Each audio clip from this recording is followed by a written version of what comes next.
अमरावतीत संत नामदेव महाराजांची 676वी पुण्यतिथी उत्साहात.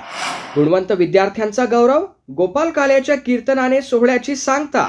अमरावतीतील वैष्णव शिंपी समाजाच्या वतीने संत शिरोमणी नामदेव महाराज यांचा 676वा पुण्यतिथी सोहळा भक्तिभावाने आणि उत्साहात पार पडला.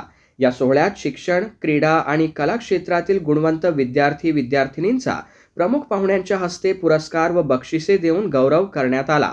यावेळी प्रमुख पाहुण्यांनी संतांच्या विचारांवर मार्गदर्शन करताना समता, भक्ती, सदाचार, मानवता आणि सामाजिक बांधिलकीचा संदेश दिला.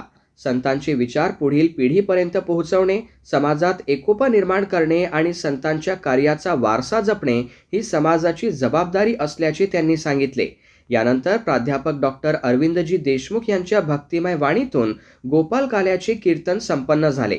कीर्तनातून संतांचे विचार, सामाजिक एकोपा आणि मानवतेचा संदेश उपस्थित भाविकांपर्यंत पोहोचविण्यात आला.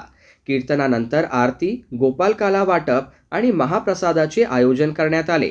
समाज बांधव, पोलीस प्रशासन, आयोजक समिती, पदाधिकारी, कार्यकर्ते आणि भाविकांच्या सहकार्याने संत नामदेव महाराजांचा पुण्यतिथी सोहळा भक्तिभावाने आणि शिस्तबद्ध पद्धतीने यशस्वीरित्या पार पडला.